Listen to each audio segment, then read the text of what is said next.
All right, welcome back, everybody. I just wanted to share my latest project.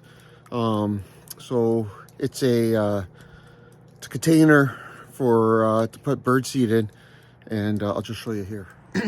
Okay, so it is one of those salt containers that you get from Home Depot, and I was putting birdseed in it, and as you can see on the left-hand side, that there was squirrels getting into it. So I put that piece of steel on there, and then they just start eating into the lid on the hinge, and they're still getting in there. So I put this little piece right in there, and then obviously they're still trying to get in through here. So stand by.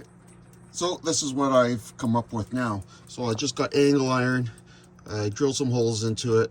I had some spare old chain lying around, and I just took it apart, made two pieces, and then I made it so it will hinge when it opens up.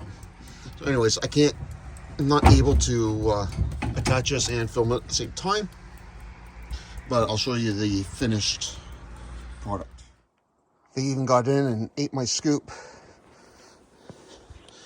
But this is where I leave it, and I think it's going to work pretty good. It's not perfect, but I may have to go and push it in with my hand a bit. But yeah, now just to fill it full of seed.